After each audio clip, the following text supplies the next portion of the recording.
In Space, an adventure with Rocky Starr!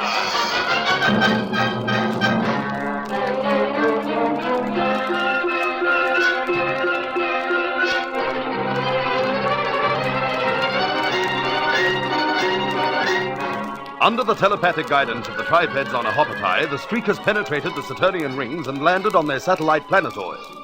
Outside, a gathering of tripeds waits for them to leave the ship. Meanwhile, the Taurus is continuing a circuit of the planet outside the rings, while Ilma, Paul, and Ivan try to decide what they shall do next. We must do something. Our situation is serious. But Ivan, we've just got out of the serious spot. Aren't you relieved that we got away from those horrible-looking tripeds? Oh, of course I am relieved. But we are still in great danger. You don't think they'll start sending thought waves or something to make us go back, do you? As to that, I cannot say. But being free of them is not enough. What do we do now? What direction do we travel? Oh, that. Yes, that. We cannot travel around and around Saturn forever. But what of that other ship that's supposed to have been following us, Ivan? Perhaps we can make contact with her. How? We've no idea where she is. If that ship was heading the same way, she must surely have arrived here by now. We must find her. We could use the radar scope. That is my idea. I suggest we make a complete circuit of the planet and try and pick up the other ship by radar. But right and round, that's a journey of hundreds and thousands of miles. How else would you suggest we find the ship, Paul? Well, I don't suppose there is another way. But the chance of finding one little spaceship in that distance will be pretty remote. But surely if a ship is within a few thousand miles of us, it'll show up on the screen. Definitely. Okay, then let's get that radar working full blast right away. If we can't find that ship, we'll have to try and work out a course back to Earth ourselves.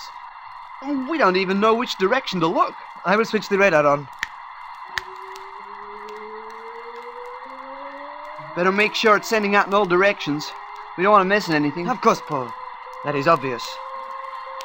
Well, it is adjusted. Someone must always be watching the screen. We can keep watch in turn. 2 hours at a time or something like that. Yes, you start, Paul. And don't take your eyes off that screen for a moment if you wish to see Earth ever again.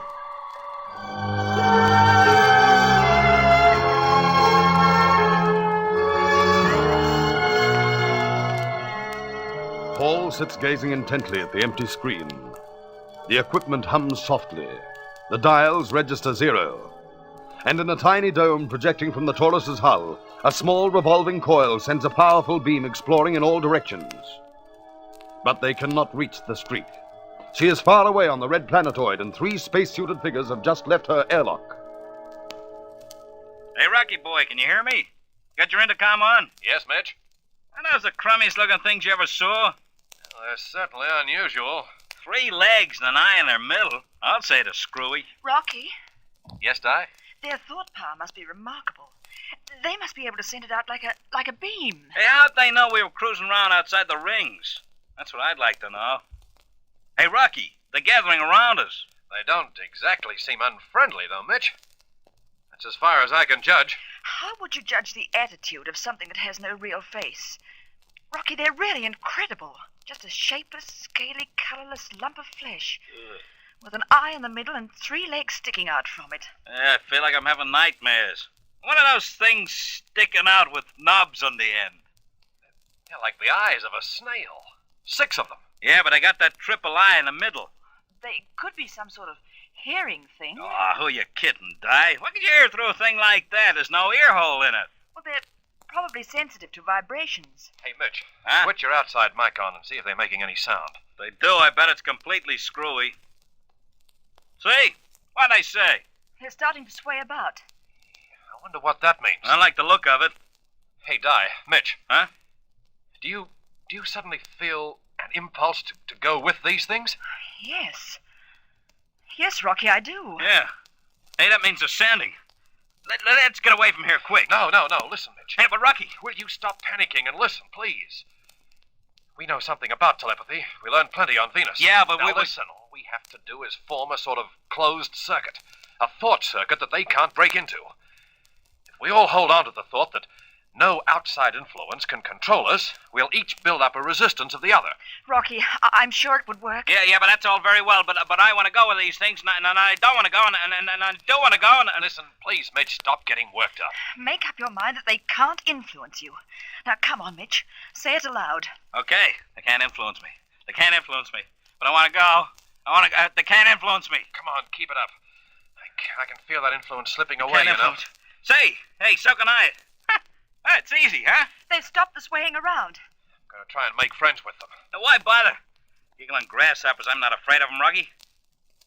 Hey, what goes on? They coming closer? Now, don't worry, Mitch. It's only curiosity. Try and show friendliness.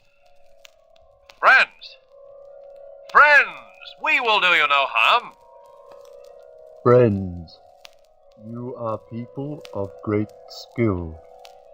We welcome you. Hey, Rocky, I'm going nuts or something. I'm hearing voices in my head. I heard it too. Something about us being very skillful. And bidding us welcome. Telepathy. They can get their thoughts across by telepathy. Hey, where are they going? They're bullying themselves over to the street, Rocky. I think they're curious. Yeah, they're making gestures towards the hatch. Well, if you could call them gestures, come on. It's fantastic the way they balance on one leg and use the other two like arms. They seem to have 4 joints in each limb. Yeah, but I don't care how many joints they've got. I don't like them so close to the street. I'm sure there's no danger.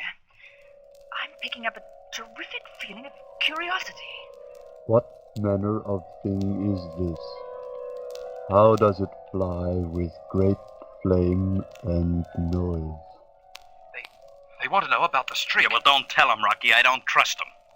Explain this mystery. There is great heat and flame and noise, and the strange craft shoots upwards at great speed. Hey, talk about nosy. But wait a minute. How do they know that's what takeoff looks like? They only saw us land. Oh, they must have seen some other ship. The Taurus, Mitch. Huh? The Taurus. Wait, I'll ask them. Other ship like this? You saw smoke and flame with another ship? Yes. It shot upwards with great noise. Were there people? People. What people were there? Well, I don't get it. Beings, as we are. Were there beings in this ship? As you. A unity. A unity? They must mean 3. They have 3 of everything, so that would be a unity to them. One made high pipings. The vibrations were shrill. High and piping, that'd be a girl's voice. That settles it, Mitch. The Taurus has been here. That's how she got through all that rubbish in the rings. They guided her in. And she got away again, too. Well, that's a relief. Ask him for the course, Rocky. Yeah, sure, Mitch. Tell us the course that we may leave. The course. The direction for the ship to travel upwards. Not answering. The course. The course. The course, you bone-headed, bone-middled. I give up. A guy hasn't even got the right words to abuse these things. Well, they must know what we want. Please tell us the course to travel away. Let us examine this marvelous craft that brought you here. First, tell us the calculations for the course for leaving. We would examine this wonderful craft. I'm sure they know what we want, but they won't tell. Yeah, we'll have to humor them. What? And let them fool about with the old streak, Rocky boy? Well, we've got to get their good wishes, Mitch. Then they'll tell us what we want to know. Inside this craft, what things are inside? We will show you. But, Rocky, how can we? They breathe a methane atmosphere. Inside the streak, it's ordinary air. Well, we can pump the air into pressure cylinders, and then open both airlocks and let in this atmosphere of theirs. Come on, let's do it.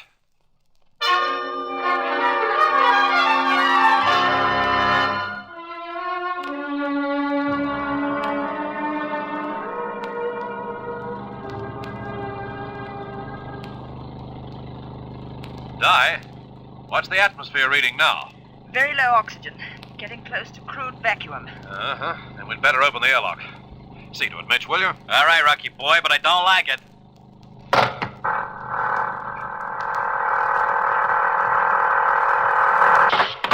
Here comes the methane atmosphere. Mitch, disconnect the power just as a precaution. That's the first sensible thing you've said in half an hour. Come on, Di. We'll invite them in. Oh, it seems fantastic inviting such weird things aboard the Streak. And we've met some weird ones in our time. You know, they must have tremendous intelligence. How could they compute a course through all that whirling rock in the rings is beyond me. They must make a deep study of those things. There they are, waiting. Yeah. Better have only a couple, or say 3. Come on. The atmosphere is right. You may enter the ship, but only 3. Rocky, they're all coming. Only 3! 3! It's a stampede. Di, I can't stop them. Oh, Rocky, I only hope they mean the Streak no harm.